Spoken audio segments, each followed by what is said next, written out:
Hello students, आज हम लोग त्रिभुज का काम कर रहे हैं।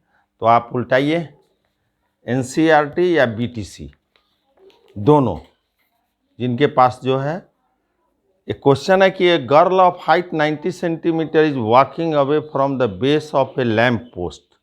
कहने का अर्थ हुआ कि एक लैम्प पोस्ट है, यह A B is a lamp post.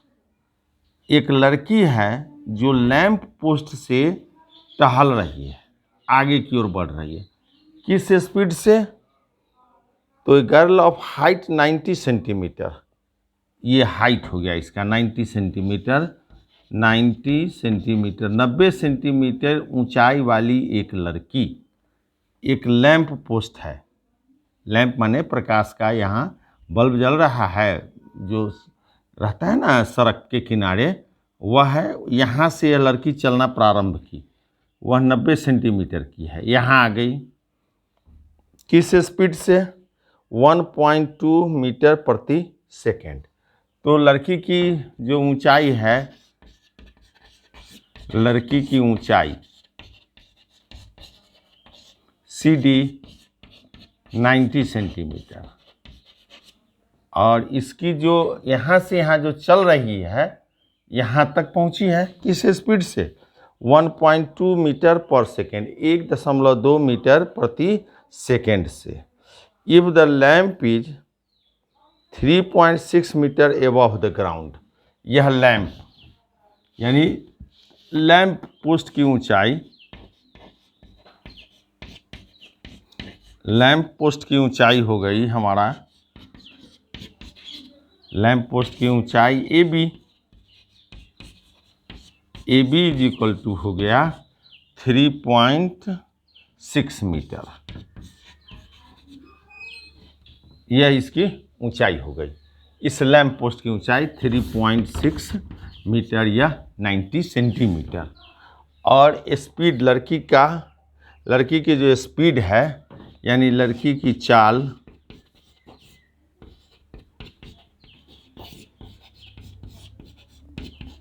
One 1.2 metre पर सेकेंड। ठीक है। If the find the length of her shadow after 4 second. यहाँ से जब ये दौड़ती है तो उसको समय लगता है 4 सेकेंड। 4 सेकेंड में वह पहुँचती है यहाँ पर D पर, ये 4 सेकेंड में। तो हम बस बहुत अच्छा बात है, तो हम दूरी BD निकाल लेंगे, यानी लड़की द्वारा तय की गई दूरी, लड़की द्वारा तय की गई दूरी हमको पता है। चाल गुने समय, स्पीड इनटू टाइम, चाल गुने समय स्पीड इनटू टाइम। तो चाल हमको है 1.2 मीटर पर सेकेंड इनटू कितना सेकेंड चली है? 4 सेकेंड। तो सेकेंड से सेकेंड कट गया, 4 दूना 8 मीटर, यानी यह दूरी हो गया हमारा तय की गई दूरी BD बराबर 4.8 मीटर हो गया BD।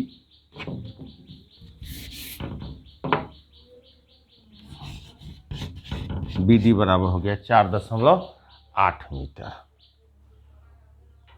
ये भी निकल गया। तो क्या कहता है क्वेश्चन में? Find the length of her shadow. जब यह यहाँ पहुँचती है तो इसका बट नेचुरल है कि जब वो लाइट है तो छाया पड़ेगा नीचे ग्राउंड पर, तो यह छाया की लंबाई, यह कहता है, इस पॉइंट का नाम है इसका E। तो मान लो कि छाया की लंबाई, लेंथ ऑफ द शैडो, छाया की लंबाई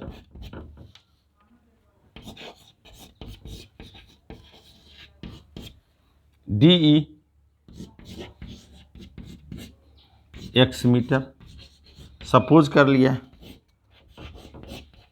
लेट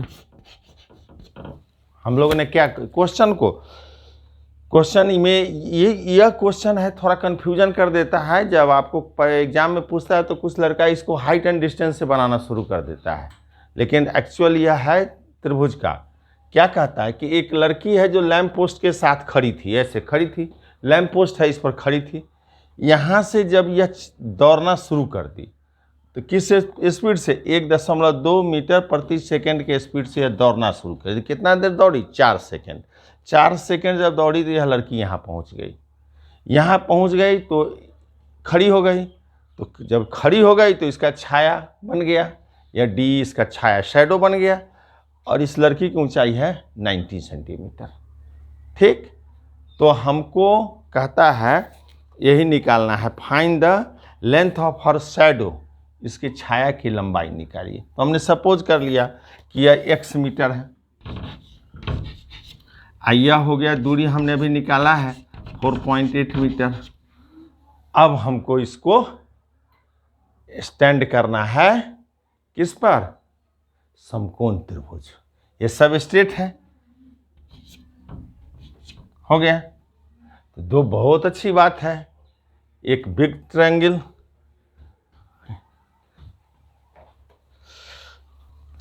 तो अब हम लोग इसको अपना त्रिभुज पर चलेंगे। तो देखिए, लीजिए प्रमाण में एक त्रिभुज लीजिए ABE तथा त्रिभुज CDE में देखिए एंगल B सीधा है, तो angle B is equal to angle D 90 degree 90। और ये सी देखिए E, ये दोनों में उभयनिष्ठ है। इस बड़े ट्रायंगल में भी E आता है और छोटे ट्रायंगल में भी आता है। तो एंगल E बराबर एंगल E उभयनिष्ठ। तो हमने प्रमेय पढ़ लिया है, ए समरूपता नियम, ए समरूपता नियम से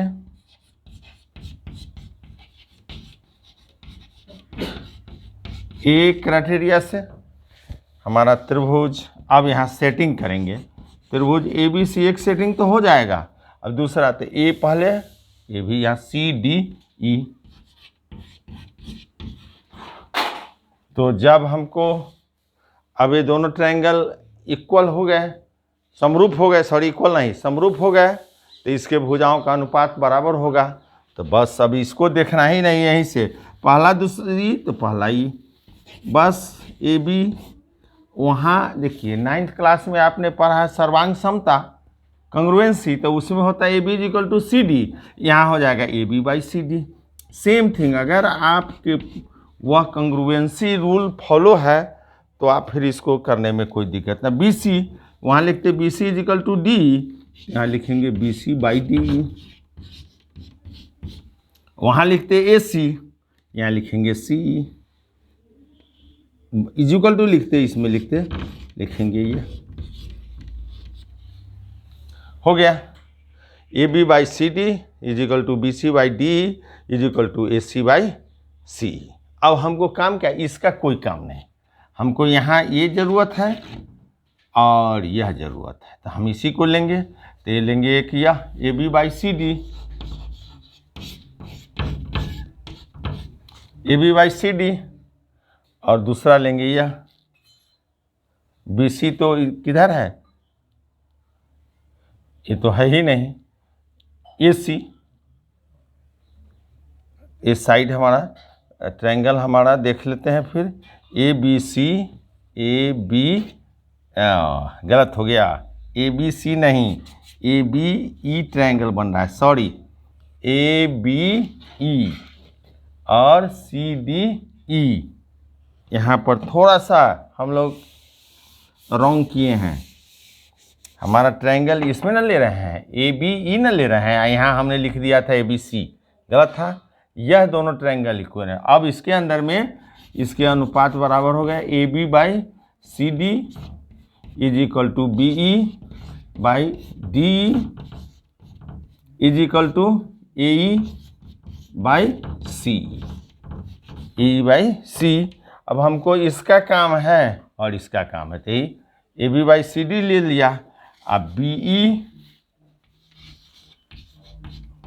बाई CE,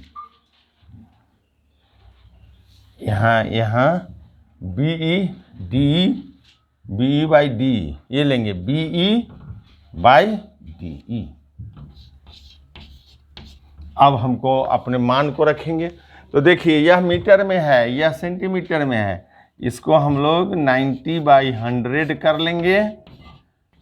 मीटर हो गया, 0 से 0 कट गया, 0.9 हो गया हमारा 0.9 मीटर। तो यहाँ हम कर लेंगे ए बी के जगह पर, ए बी के जगह पर 3.6 मीटर, सी डी के जगह पर 0.9 मीटर, बी ई यहाँ से लेकर यहाँ तक, तो बी में क्या है, बी डी जोड़ डी ई, तो बी डी कितना है 4.8 प्लस ई कितना है x metre by D E X हो गया। मीटर से मीटर कट गया। अब हम इसको मल्टीप्लाई करेंगे तो फिर आपको करते हैं।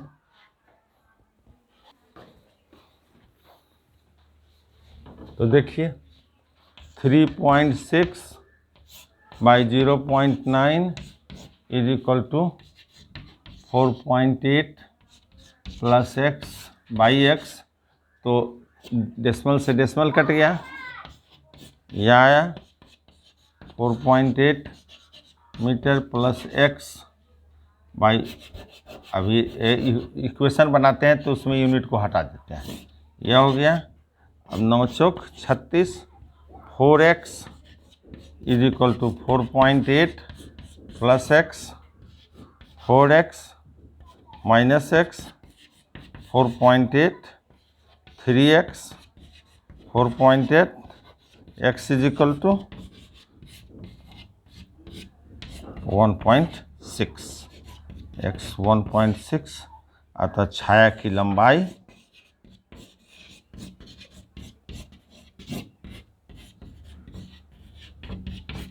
1.6 मीटर आंसर। अब आप देखिए 8 एग्जाम्पल कहता है एक फिगर बना हुआ है, बस कुछ नहीं, आपको पेपर में भी फिगर बना ही रहेगा। यह ए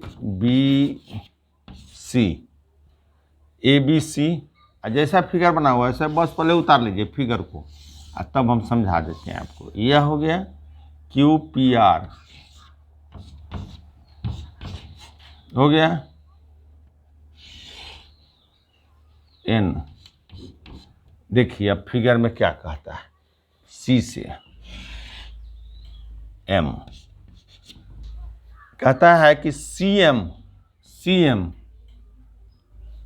आर एन एकदम। आप अगर फिगर को समझ गए चुटकी में हिसाब, नहीं समझे लिखते रह जाइएगा, कुछ नहीं होगा।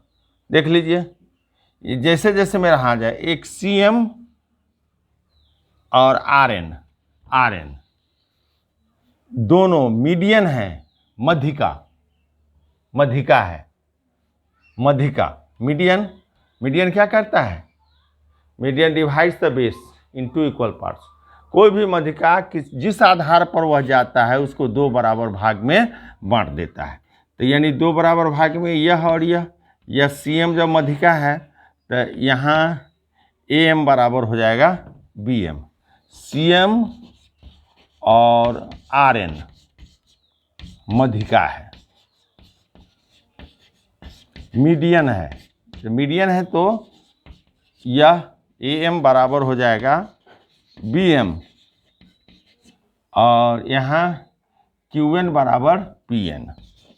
यह जैसे ही हमको यह दिया है कि सी एम और आर एन 2 मध्यिका है, तो 2 मध्यिका है तो मध्यिका आधार को 2 बराबर भाग में बांटती है।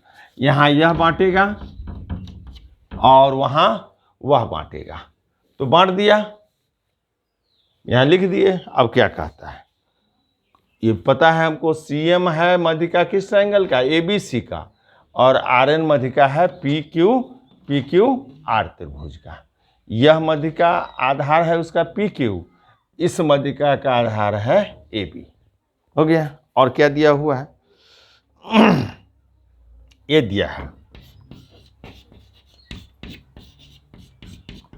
दिया है कि त्रिभुज ए बी सी समरूप है त्रिभुज पी क्यू आर। बहुत अच्छा। तो जैसे ही यह दिया हुआ है तो हमको अतः अब इतना बात, जैसे टू ट्रायंगल्स आर सिमिलर तो all the corresponding angles are equal and ratios of the sides are proportional. यानी कि जब ये दो त्रिभुज समरूप हैं तो उनके भुजाओं का अनुपात बराबर होगा तथा उनके कोण आपस में बराबर होंगे। तो हो गया इतना बात। जैसे ही ये दिया हुआ है तो हम यह एक नंबर में कोण ए बराबर कोण पी, कोण बी बराबर कोण क्यू, कोण सी बराबर कोण आर तथा सेकेंड में ए बी बटा P Q is equal to B C बटा Q R is equal to A C बटा पी आर। देखिए क्या फ़ायदा होता है कि एक यह केवल आपको दिया हुआ हो गया, इसे इतनी चीज़ें की जानकारी आपको हो गई और इतना इक्वल हो गया। अब आपको इस सब का जहाँ जहाँ यूज करना होगा आप आसानी से कर सकते हैं। अब हो गया तो सिद्ध करना है। यह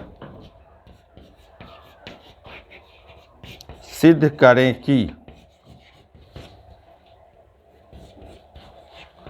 त्रिभुज ए एम सी समरूप है त्रिभुज पी एन आर और सी एम बटा R N is equal to A B बटा पी क्यू और सेकेंड में है हमारा त्रिभुज सी एम बी समरूप है त्रिभुज आर एन क्यू। तो अब हमको यह सिद्ध करना है, तो जहाँ करना है उस त्रिभुज को चलेंगे। A M C P N R, A M C P N R, बहुत अच्छा बात है। अब इसके लिए हमको इसी की ज़रूरत है। तो देखिए अब थोड़ा सा तो ज्योमेट्री बना रहे हैं तो ब्रेन तो यूज करना होगा। ए बी पी क्यू, तो कौन कौन सा ट्रायंगल हम ए कैसे हमको आएगा इससे, तो हमको ए एम सी में कौन कौन भुजा की ज़रूरत है? ए सी और ए बी की। तो ए सी और ए बी यह और यह हमको लेना पड़ेगा। देखिए क्यों सर क्यों? तो ए बी इसी रूट पर है यह ए एम, अब पी क्यू इसी रूट पर है आपका पी क्यू। तो ए बी बटा P Q, A B by P Q में से ही हमको छांटना पड़ेगा। हमको चाहिए क्या? ये हमको देखो ये बहुत ये सिंपल हम इसमें ढूंढते हैं। सिंपल क्या है कि इसको आप कहीं रफ में लिख लीजिए कि हमको क्या आ जाएगा तो हमारा काम चलेगा। तो देखिए रफ में लिखिए A M by P N is equal to M C by N R is equal to A C by P R. देखिए थोड़ा सा दें, ये हमको अगर आ जाएगा तो हमारा ये दोनों क्या हो जाएगा? सिमिलर। तो हम अपना मन से लाएंगे कहाँ से? तो हमको अब ढूंढना है इसी में से। यही देगा भैया। तो देगा कैसे देखेंगे। A B by P Q, बहुत अच्छा। ए बी है इसी में ए एम फंसा हुआ है तो फंस जाएगा, ए भी फंस जाएगा, ये आ गया। और एम सी यह है और एन आर यह है ए सी और पी आर एंगल है बीच में। बस हो गया, हम लेंगे इसको और इसी को लेंगे। ये हमको रफ में आपको हमने आइडिया निकाला है कि इसमें से किस किस भुजा को लेंगे। हो गया क्लियर कि हमको यह, तो देखिए यहाँ से चूँकि A B by P Q is equal to A C by P R ये दिया हुआ है हमको। ये जब दिया था तो इससे यह निकाल लिए हैं। अब ए बी ये यहाँ लिख दिया है A M is equal to B M is equal to half A B का आधा होगा, यह हो जाएगा हाफ क्यू एन। तो हमको यहाँ डबल लेना है ए बी का मतलब 2am। ये देखिए A B is equal to 2am, तो 2am, अरे भैया यह और यह बराबर है, ये हमको भुजा पता है, तो ये कितना होगा, यह जोड़ यह, तो ये और ये बराबर है, तो am जोड़ m 2am by P Q. तो फिर यही यह जोड़ यह, हमको चाहिए क्या पी एन, तो इस साइड में चाहिए, तो यह 2pn बराबर ए सी बटा पी आर। 2 से 2 कट गया, तो am बटा P N is equal to A C by P R. देखिए हमको यह am by P N is equal to A C by P R, इसके बीच का एंगल यह। तो हमारा ये देखिए क्वेश्चन में कि हमको A is equal to P कहीं दिया हुआ है, हाँ यह दिया हुआ है, angle A is equal to angle P. वाह, A is equal to angle P. यह हमारा बाई यह इज इक्वल टू यह बाई यह, एचिया है। तो हमारा त्रिभुज, अतः अब त्रिभुज यही हम लोग लिख लेंगे, अतः त्रिभुज ए बी सी ए, अब यहीं से देख लेंगे, ए एम सी ए ए समरूपता नियम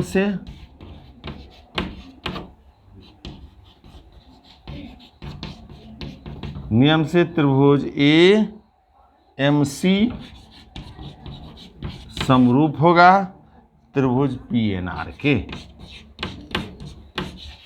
देखिए आप ए एम बटा पी एन ए सी बटा पी आर तथा ए कोण, तो किसके कोण के समरूप होगा, बराबर पी के। तो हमारा एस ए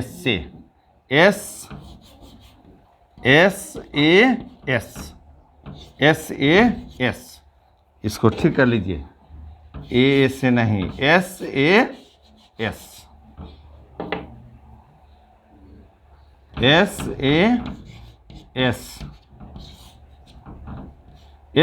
एस समरूपता नियम से त्रिभुज हमारा ए एम सी त्रिभुज पी एन आर के समरूप हो गया।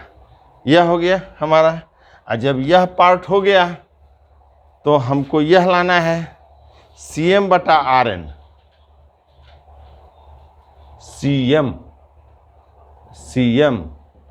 तो यह चूंकि त्रिभुज ए एम सी समरूप है त्रिभुज पी एन आर के, तो इसके भुजाओं का अनुपात क्या होगा, बराबर होगा। तो हमको जो लेना है, देखिए सी एम, तो सी एम लिया तो क्या लेंगे, आर एन बराबर हमको क्या चाहिए, ए बी। तो ए बी नहीं है तो ए बी के बदला A M by P N. अब हम C M by R N, हमको चाहिए ए बी, तो ए एम तो डबल ए एम मतलब हाफ ए बी, और पी एन मतलब हाफ पी क्यू। हाफ से हाफ कट गया, तो C M by R N is equal to A B by P Q. यह हमको हो गया, यह साबित हो गया, प्रूव्ड। सेकंड हो गया, सेकंड भाग हमको भी प्रूव हो गया, यह भी हो गया। अब हमको प्रूव करना है सी एम बी और आर एन क्यू। इस पार्ट को हमने प्रूव कर लिया, अब इस पार्ट को प्रूव करना है। अब हम लोगों को यह करना है प्रूफ। थर्ड नंबर हमारा है कि त्रिभुज सी एम बी समरूप है त्रिभुज आर एन क्यू। भाई मेरे बात आप अगर समझ गए हैं तो इधर हम लोग चलेंगे, क्योंकि हमको दिया हुआ है, क्या दिया है, ए बी बाई त्रिभुज ए बी सी समरूप है, त्रिभुज ए बी सी समरूप है किसके, पी क्यू आर के। ए बी सी समरूप है त्रिभुज पी क्यू आर के, तो हमको इससे मिल गया A B by P Q is equal to B C by Q R is equal to A C by P R. हमको यहाँ ज़रूरत किस किस का है उसी को लेंगे हम।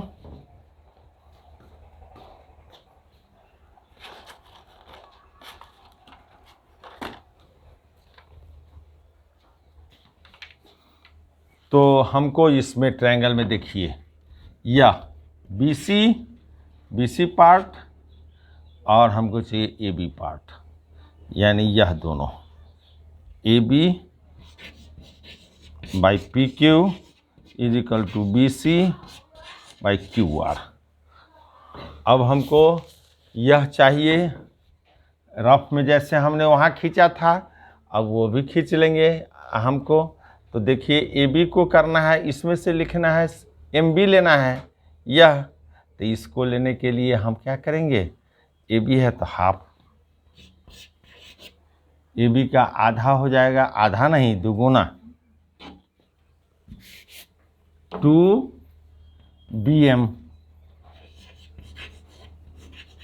2bm, तो यहाँ 2qn, यानी क्या हुआ 2bm। देखिए यह जोड़ यह बराबर है पूरा, इसलिए bm जोड़ bm, ये दोनों बराबर है ना, इसलिए bm जोड़ bm 2bm। उसी तरह से qn जोड़ qn, ये दोनों बराबर है तो 2qn bc बाई qr, 2 से 2 कट गया, bm by qn is equal to BC by QR। और इसके बीच का एंगल देखिए, यह एंगल आपको दिया हुआ है, angle B is equal to क्या होगा, एंगल Q दिया हुआ है, तथा angle B is equal to angle Q। So SAS समरूपता नियम से आपको त्रिभुज कहीं जाना नहीं है, आपको बस इसमें चलाना है। त्रिभुज CMB समरूप है त्रिभुज RNQ से। आप बोलेंगे कि सर ने आपने तो इसको देख कर किया है, तो देख के किया तो आप मिला लीजिए। क्या चाहिए BM, तो BM, तो यहाँ नीचे क्या होगा QN, तो QN है। BC देखिए BC, तो BC का मतलब QR, देखिए QR। B तो देखिए B, और इसका हो गया Q, यहाँ गलत हो गया थोड़ा सा, CMB क्यों गलत हुआ हमारा, CMB और RNQ, हाँ ठीक तो है, B is equal to Q यहाँ है, B is equal to Q बीच में, B इज इक्वल, इसका भी तीसरा, इसका भी तीसरा, यह भी मिल गया है और यह भी मिल गया BM, तो BM लिया है तो क्या लेंगे हम इसमें, BM तो QN, तो QN, BC देखिए इधर से यहाँ BC तो यहाँ लेंगे QR, और B is equal to Q, B is equal to Q। ये थर्ड हमारा प्रूव हो गया, प्रूव थर्ड। तो यह हिसाब बहुत मज़ेदार था हमारा। Given only we have to ABC and PQR, दो ट्रायंगल हमारा गिवन था और समरूप, ये दोनों त्रिभुज हमारा समरूप था, यानी triangle ABC and PQR are similar. तो सिमिलर जैसे ही सिमिलर शब्द हुआ, समरूप शब्द हुआ कि बस हमको दो चीज़ मिल जाएगा, ratios of the corresponding sides and angles, corresponding angles are equal. हमको इसके आधार पर हमने इसको पूरा डिटेल्स आपको बना दिया। तो हम लोग 8 पर चले गए, अब कल हम लोग शुरू करेंगे 6.3। तो आपका हो गया होमवर्क पूरा एग्जाम्पल, एंड 6.6, 6.5, 6.4 बीपीटी कन्वर्स, ये आपका होमवर्क हो गया। क्या क्या होमवर्क हो गया? बीपीटी आधारभूत प्रमेय, आधारभूत प्रमेय का विलोम, उसके बाद 6.3, 6.4, 6.5, 6.6 प्रमेय, उसके बाद आपका यह एग्जाम्पल जहाँ से हमको शुरू हुआ है, एग्जाम्पल 4 माने उदाहरण 4, उदाहरण 5, उदाहरण 6, उदाहरण 7, उदाहरण 8, और उसके बाद जो काम आपको मिला हुआ है उस काम को करना है। Thank you.